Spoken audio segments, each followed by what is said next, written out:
नमस्कार, खबर 29 में आज आपका हार्दिक स्वागत है। आइए आज हम हजारीबाग ज़िला के अंतर्गत अलगडीहा में आज हम मौजूद हैं और एक ऐसे शख्स से आपको मिलाने की कोशिश कर रहे हैं जो देश के सबसे बड़ा एग्ज़ाम क्वालिफाई करके एक छोटे से गांव से और इस पूरे ज़िले ही नहीं, पूरे राज्य में ही नहीं बल्कि पूरे देश में अपने नाम को रोशन किए हैं, क्योंकि यह देश का सबसे बड़ा एग्ज़ाम जो होता है वो यूपीएससी है और उसे क्लियर करके यहाँ तक पहुँचे हैं। तो आइए हम उनसे रूबरू कराते हैं और मिलाने की कोशिश करते हैं। क्या नाम हुआ सर आपका? मेरा नाम गगन कुमार है। गगन कुमार, आप कहाँ के रहने वाले हैं? जी, मेरा जन्म स्थान यही लकड़ीहा है, लेकिन अभी मैं हमारे में जो है सरिया में रहते हैं, गिरिडीह ज़िला में। गिरिडीह ज़िला में। आपका जन्म स्थान कहाँ हुआ सर? लकड़ीहा। अलगडीहा हुआ। सर, बहुत सौभाग्य है इस क्षेत्र के लिए कि आप देश के सबसे बड़े एग्ज़ाम को क्वालिफाई करके इस छोटे से गांव से आप आए हुए हैं। आपकी सफलता का क्या राज है सर? सफलता का राज बहुत सारी चीज़ें हैं। एक तो इसके लिए पढ़ाई की अच्छे से, मेहनत किया अच्छे से, ठीक है, सही स्ट्रैटेजी लगाया, पढ़ने का सही तरीका लगाया, जो यूपीएससी एक्सपेक्ट करती है कैंडिडेट से वो किया। उसके बाद भगवान का आशीर्वाद था, माता पिता का आशीर्वाद था। आपका बचपन की पढ़ाई कहाँ से चालू हुई थी? मेरे बचपन की पढ़ाई जो है, मैंने जैसे 10th जो है हाई स्कूल सरिया से पास किया। गवर्नमेंट झारखंड गवर्नमेंट का स्कूल है वो, हिंदी मीडियम से।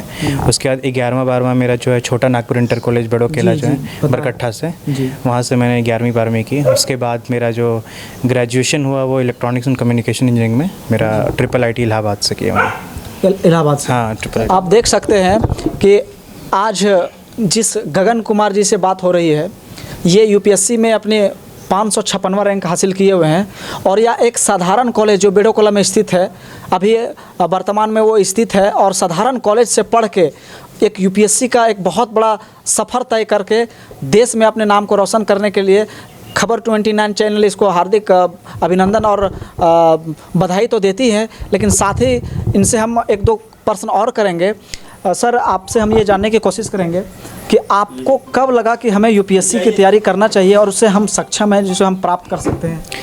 देखिए, जब मैं अपने अंतिम साल में था, अपने ग्रेजुएशन के लास्ट ईयर में था, तो उस वक्त मैंने डिसाइड किया कि मुझे यूपीएससी की प्रिपरेशन करनी चाहिए। मैं बहुत सारे ऑफिसर्स के जो सिविल सर्वेंट्स हैं उनका काम को देखता था, डिस्ट्रिक्ट कलेक्टर्स के काम को देखता था, स्वास्थ्य क्षेत्र में हो गया, एजुकेशन क्षेत्र में हो गया, तो बड़ा अच्छा लगता था। वहाँ से बहुत इंस्पिरेशन मिलता था कि यह एक ऐसा माध्यम है जिससे आप लोगों के जीवन को छू सकते हैं। आपके पास पावर होती है, आपके पास अथॉरिटी होती है, बहुत सारे आपके पास रिसोर्सेज होते हैं जिससे आप यूज़ कर सकते हैं, लोगों के जीवन को छू सकते हैं, उनके जीवन को उठा सकते हैं।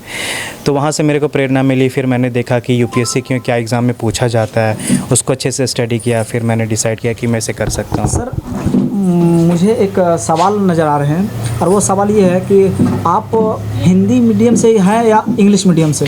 देखिए, मेरा 12th तक तो जो है हिंदी मीडियम झारखंड बोर्ड। जो आपने एग्ज़ाम लिखा वो इंग्लिश मीडियम में? इंग्लिश मीडियम से? इंग्लिश मीडियम में था, हाँ। अच्छा अच्छा अच्छा जी। तो हमारे क्षेत्र जो है, बहुत सारे युवा, 80% युवा यूपीएससी को उस ओर जाना नहीं चाहता है। इसलिए नहीं जाना चाहता है कि एक बहुत बड़ा लंबा सफ़र के साथ में एक बहुत बड़ा उन्हें लगता है कि बहुत बड़ी पहाड़ है ये। तो इस नज़रिए से आप हमारे जो क्षेत्र के नौजवान हैं, युवा हैं, जो पढ़ते हैं, स्टूडेंट हैं, उनको कैसे प्रेरणा देना चाहेंगे कि आप यूपीएससी में आओ, और क्या मूल मंत्र है उसे आप हमारे दर्शकों को और हमारे युवाओं को बताएं? देखिए, सबसे पहले मैं कहूँगा कि खुद का आकलन करें। सबको ऐसा नहीं कि ब्लाइंडली फॉलो करने का ज़रूरत है कि यूपीएससी कोई किया है तो यूपीएससी ही करनी है। आपको देखिए कि आपका सामर्थ्य क्या है, आपका एप्टीट्यूड क्या है। अगर आप इंजीनियरिंग क्षेत्र में जाना चाहते हैं, इंजीनियरिंग में जाइए, मेडिकल में जाना चाहते हैं, मेडिकल में जाइए, लेकिन ये ना सोचें कि आप ग्रामीण पृष्ठभूमि से हैं या फिर हिंदी मीडियम से हैं तो आप यूपीएससी नहीं कर सकते। ऐसा बिल्कुल ना सोचें।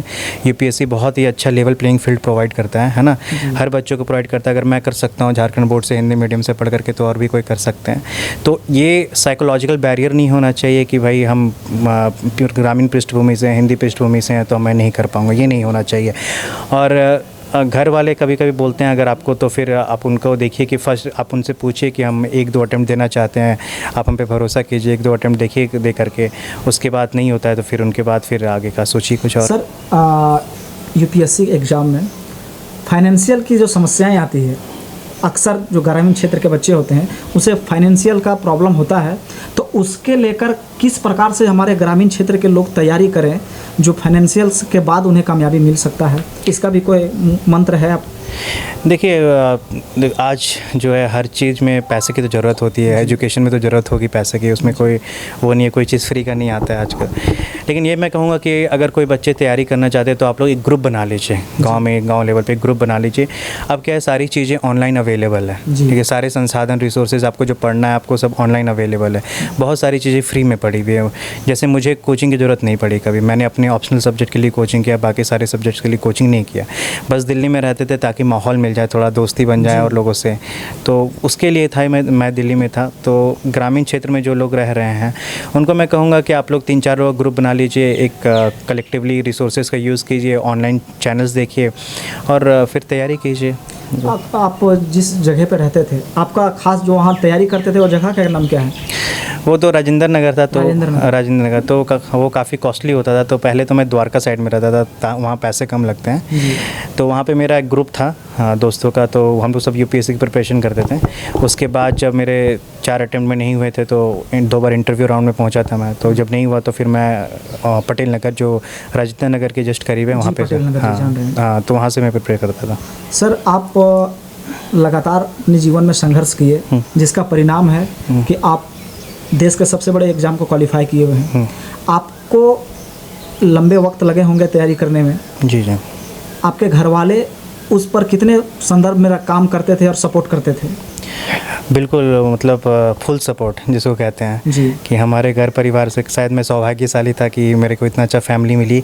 सभी लोगों ने मुझे बहुत सपोर्ट किया, बिल्कुल भी प्रेशर नहीं था, तो उस मामले में तो मेरे को कुछ भी नहीं कहा गया। आपके घर से इस तैयारी करने के दरमियान में कभी प्रेशर नहीं दिया गया? बिल्कुल नहीं, बिल्कुल नहीं। जिसका परिणाम आज देश लेवल पर किए हुए हैं। ये बहुत गौरवान्वित इस क्षेत्र के लिए ही नहीं, पूरे भारत के लिए है, क्योंकि देश का सबसे बड़ा एग्जाम क्वालिफाई किए हुए हैं। रैंक अलग मायने रखता है, लेकिन क्वालिफाई करके यहाँ तक पहुँचना एक ग्रामीण क्षेत्र से, ये बहुत हम लोग के लिए गर्व की बात है। लेकिन सर, मैं जानना चाहूँगा कि आप जिस वक्त तैयारी करते थे, किस प्रकार से तैयारी करते थे? लोगों के एक माहौल एक होता है, एक ग्रुप कम्युनिकेशन करके, तो आपकी तैयारी किस प्रकार से होती थी? देखिए, मैं जो है ना मोस्टली इंटरनेट का यूज़ करता था, गूगल का यूज़ करता था। जहाँ मुझे डाउट होता था पढ़ाई में तो मैं वहाँ से देखता था कि अगर किसी में कन्फ्यूज़न है तो वहाँ से मैं क्लियर करता था, और दोस्त लोग थे उनसे बातचीत करता था, उनसे हम लोग शेयर डिस्कस करके चीज़ों को किया करते थे। सर, आपको कब पता चला कि हमारा रिज़ल्ट जो है वो आ गया है, और पता चलने के बाद आपके अंदर क्या रिएक्शन था? देखिए, दो खुशी भी था और थोड़ा सा गम भी था। खुशी इस बात का था कि फाइनली मेरा क्लियर हो गया है। गम इस बात का था जो मैं सोचा था टॉप 100 में आने का, कि आईएएस लूँगा मैं, तो वो नहीं पूरा हुआ। लेकिन फाइनली ये था कि मैं दूसरी बार में इंटरव्यू राउंड तक पहुंचा था, तीसरी बार में इंटरव्यू राउंड तक पहुंचा था, तो नहीं हो पाया था। इस पर मैं फाइनली क्लियर कर लिया, तो उस बात की तो खुशी थी, लेकिन आईएएस नहीं मिला उस बात का थोड़ा सा गम था। चलिए, सर का कहना है कि मैं जिस प्रकार से तैयारी कर भी रहा था, और मुझे थोड़ी सी मायूसी इस बात की है कि मैं टॉप 100 में आना चाह रहा था, लेकिन चलिए, कोशिश करने वालों की हार नहीं होती है। आप जो काम किए हुए हैं ये हमारे लिए नहीं, पूरे क्षेत्र के लिए गौरवान्वित है। और हम सर आपसे एक और सवाल करना चाहेंगे कि आप दिल्ली में रह के बिना कोचिंग किए हुए, आप खुद से तैयारी करके इस यूपीएससी एग्ज़ाम को क्लियर किए हुए हैं, ऐसे लगता है कि और भी लोग कहीं मेहनत करें। जो हमारे क्षेत्र के जो युवा हैं, विद्यार्थी हैं, वो सोचते हैं कि सिर्फ इस यूपीएससी एग्ज़ाम करने के लिए बड़े रुपये की आवश्यकता है, तो ये हमें क्लियरफाई करने की हमारे दर्शकों को बताने की ज़रूरत है। सर, आप एक लीगल रूप से इस परीक्षा में सफल हुए हैं, तो आप बताइए कि उन सारे लोगों के लिए भी यूपीएससी है जो लोग सोचते हैं कि सिर्फ पैसा से ही उसे तैयारी करवाया जा सकता है, अन्यथा अपने सिलेबस लेकर के और लोगों तक अपने हॉबी का और अपने जो ये है एम है उसे पूरा किया जा सकता है। क्या लगता है सर आपको? बिल्कुल, मुझे लगता है कि आप खुद से तैयारी कर सकते हैं, बस ये होना चाहिए कि आप सेल्फ मोटिवेटेड रहें। कोचिंग की ज़रूरत उन्हें पड़ती है जो थोड़ा सा चाहते हैं कि लाइफ में एक डिसिप्लिन बन जाए, जैसे कि आपकी 9 बजे से लेकर के 2 बजे तक क्लास रहती है, आप रोज़ क्लास जाते हैं। लेकिन अगर आप खुद से पढ़ेंगे तो हो सकता है आपको किसी दिन ना मन करे पढ़ने का, तो आप चले जाएँ कुछ और काम में लग जाएं। तो सेल्फ मोटिवेशन और डिसिप्लिन की बहुत ज़रूरत पड़ती है अगर खुद से आप पढ़ाई करते हो तो वहाँ पे आपको सेल्फ डिसिप्लिन मेंटेन करना पड़ेगा, ठीक है। और आपको मैक्सिमम यूज़ इंटरनेट का करना पड़ेगा अपने पढ़ाई के लिए। वहाँ पे बिल्कुल 100% रिसोर्सेज, बहुत सारे रिसोर्सेज फ्री अवेलेबल है, आपको बिल्कुल पैसे वैसे देने की ज़रूरत नहीं है। आप जितना देखिएगा यूपीएससी के कंटेंट है सारे अवेलेबल है। जब आपको डाउट आता है तो अपने दोस्तों से पूछिए, अगर वहाँ से क्लैरिफाई नहीं होता है तो बहुत सारे ऐसे इंस्टीट्यूशन हैं जो बहुत नॉमिनल रेट पे आपको जो है वो आपके डाउट्स भी क्लियर कर देते हैं। ठीक, बहुत सारी कोचिंग्स हैं जो आपको बस केवल आपको गाइडेंस प्रोवाइड करती है बहुत कम पैसे पे, तो उसको किया जा सकता है, कलेक्टिवली लोग ले करके उसको कर सकते सर हैं। आपके ग्रुप में कुछ ऐसे लोग हैं जो अभी इस 2023 के जो यूपीएससी क्लियर हुई है उसमें से किसी का टॉप 100 के अंदर आया हो? नहीं, मेरे ग्रुप में तो नहीं आया है। मेरे एक जो फ्रेंड था वो डीएसपी बना है अभी उत्तर प्रदेश में। अच्छा। और एक जो है वो सेंट्रल आर्म पुलिस फोर्स में असिस्टेंट कमांडेंट बना है।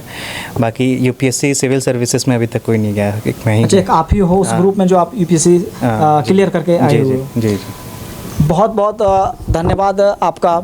आपने बहुत सजग तरीके से और आसान तरीके से जो आपने सफलता प्राप्त की है उनकी राज हमारे जो आने वाले एक युवा पीढ़ी है और लगातार अपनी मेहनत कर रहे हैं, और करने के दरमियान ये हारने की ज़रूरत नहीं है, क्योंकि यूपीएससी, अभी हमारे सर ने बताया कि यूपीएससी क्लियर करना ये अपने आप में डिपेंड करता है। इसलिए डिपेंड करता है कि सेल्फ मोटिवेट रहना ये बहुत बड़ी मायने रखता है। जो हमारे क्षेत्र के युवा जो हैं वो मोटिवेट नहीं रह पाते हैं और कुछ दिनों में भटक जाते हैं, जिसका परिणाम मंजिल तक पहुंचने में उन्हें तकलीफ होती है।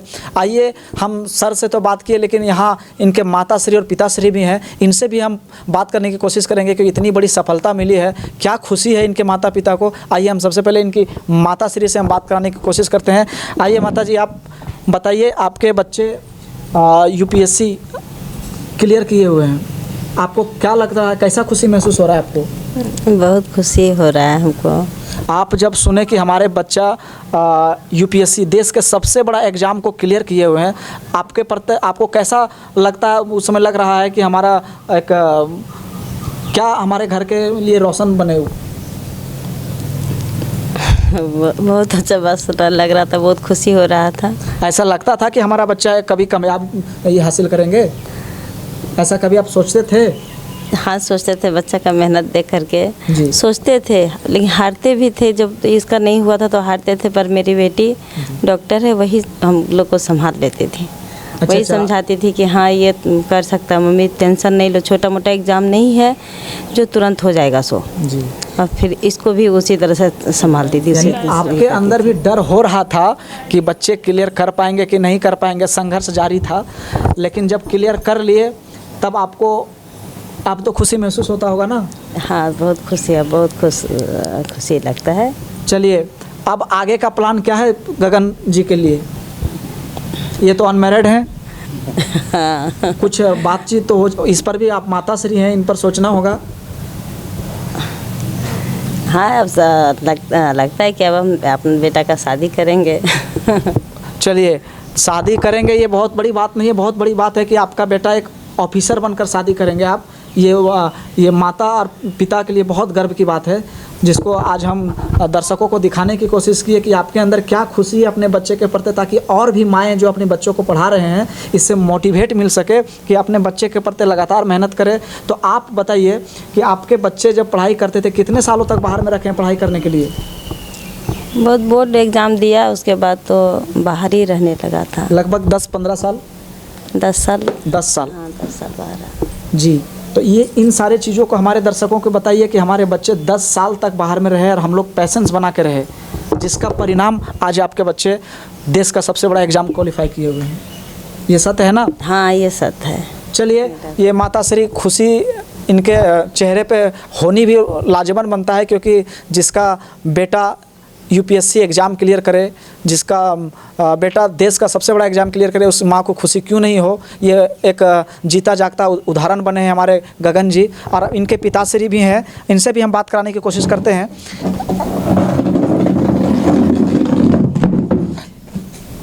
क्या नाम हुआ सर आपका? सुभाष मोदी। सुभाष मोदी। आपके बच्चे देश के सबसे बड़े एग्ज़ाम को क्लियर किए हुए हैं, कैसा खुशी महसूस हो रहा है आपको? बहुत खुशी हो रहा है। आप जब आपके बेटा तैयारी कर रहे थे बाहर में और 1-2 कंटेंट अभी बताया कि नहीं हो पा रहा था, उस समय आपको कैसा डिमोटिवेट लग रहा था? वैसा कुछ नहीं लग रहा था कि पढ़ रहा है तो होगा ही। अच्छा, ये उम्मीद था उम्मीद था मेरा ये आपके होगा। बच्चे मेहनत कर रहे हैं, ये आपको 100% विश्वास था? 100 विश्वास था, और पिताजी को भी विश्वास था कि बच्चा निकालेगा जिस से। यानी आप कॉन्फिडेंस में थे कि हमारे बच्चे आज नहीं तो कल क्वालिफाई करेंगे? वो तो बिल्कुल विश्वास था मेरा। चलिए, ऐसे माता पिता जो अपने बच्चे को पढ़ने के लिए दिल्ली भेजते हैं और ये पेशेंस रखते हैं कि हमारे बच्चे कामयाब होंगे, और उस बच्चा मेहनत करके रिजल्ट दे दे, इससे बड़ी बात इस धरती पर क्या हो सकती है? हमारे 3 भाई हम लोग होते हैं, तीनों भाई मतलब पूरे विश्वास के साथ करते थे, इनको तैयारी करवाते थे। यानी गगन जी पर आप लोग को पूरा भरोसा था कि हमें कभी ना कभी इनका यूपीएससी जो है क्लियर होगा। देखिए, आपके बच्चे एक बहुत बड़ा क्षेत्र चुने थे, देश का सबसे बड़ा एग्ज़ाम होता है, बहुत बड़ा क्षेत्र था और एक लॉन्ग टाइम का वक्त भी लिए होंगे, इसमें कोई दोहराई नहीं है। तो इस पीरियड में आपको ऐसा तो कभी महसूस हुआ होगा कि हम ये इतने दिनों तक तैयारी कर रहा है, होगा या नहीं होगा? ना, ऐसा कुछ नहीं लग रहा था हमको ये लग रहा था कि भगवान कब बेड़ा पार करेंगे, ये लग रहा था। लेकिन इस बार हमको पूर्ण विश्वास था कि इस बार हो जाएगा इसका। ऐसा विश्वास था? हाँ, पूरा विश्वास था इस बार कि इस बार हो जाएगा। चलिए, ऐसे पिताजी का भी कहना मेरे थे कि बाबू का क्या हो रहा है, क्या नहीं हो रहा है, उनको भी चिंताजनक था। पिताजी तो चले गए, लेकिन हम लोग को उनके जाने के बाद सारा खुशी ही दे के चले गए हैं। ऐसे माता पिता जिन्होंने अपने बच्चे पर लगातार भरोसा करके आज परिणाम है कि यूपीएससी एग्ज़ाम क्लियर किए हुए हैं, मैं धन्यवाद देना चाहूँगा जिन्होंने पेशेंस को रखे और अपने बच्चे को लगातार सिविल सर्विसेज के लिए तैयारी करवाने में लगे रहे, और ऐसे काम के अंजाम भी इनके बच्चे ने सकारात्मक ढंग से दे दिए हैं। तो इनको मैं अपने चैनल की ओर से, पूरे चैनल परिवार की ओर से मैं हार्दिक अभिनंदन करना चाहूँगा कि ऐसे लगातार मेहनत हमारे क्षेत्र के और भी बच्चे हैं जो करते हैं, लेकिन अपनी सकारात्मक तरीके से रह नहीं पाते हैं। कुछ परेशानियाँ आने के बाद अपने मंजिल से भटक जाते हैं, जिसका परिणाम स्वरूप उन्हें मंजिल नसीब नहीं होती है।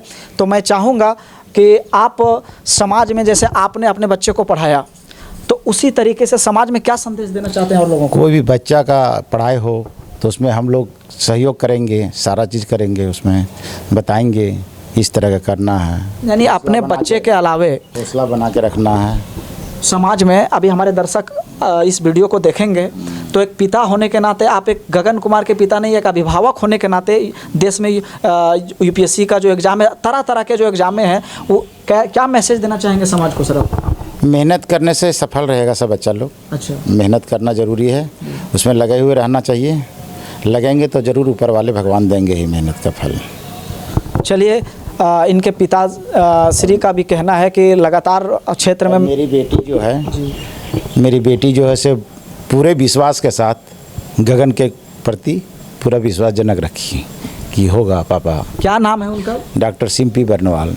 डॉक्टर सिंपी बर्नवाल। देखिए, इनके माता श्री भी उनका नाम लिए, पिता श्री भी नाम लिए। इनका यूपीएससी क्लियर करने में बहुत बड़ा योगदान है शायद उनका। पूरा योगदान है उसका, है ना? आप जहाँ कहीं भी हो, इस वीडियो के माध्यम से आप जरूर सुनेंगे। डॉक्टर रोशन कुमार है दामाद का नाम जी, और बेटी का नाम है सिंपी बर्नवाल जी। डॉक्टर। उन लोग का कभी ऐसा हौसला बना दिए हैं कि बोल पापा आप इस बच्चे को कुछ नहीं बोलना है, इस बच्चे को पढ़ाई करने दीजिए सिर्फ। ये भरोसा उन्होंने दिया। देखिए, एक बेटी देश की हो या किसी एक पर्सन की हो, लेकिन उन्हें हौसला देना, और आज इसका परिणाम आप देख सकते हैं सामने। इनके पिताश्री भी बात किए, इनके माताश्री भी बात किए, और गगन जी भी इस बात को स्वीकार किए हुए हैं कि हमारी सिस्टर का बहुत बड़ा योगदान रहा इस यूपीएससी के एग्ज़ाम क्लियर करने में। तो ऐसे लगातार और तमाम खबर को देखने के लिए, जानने के लिए खबर 29 चैनल को सब्सक्राइब करें। धन्यवाद।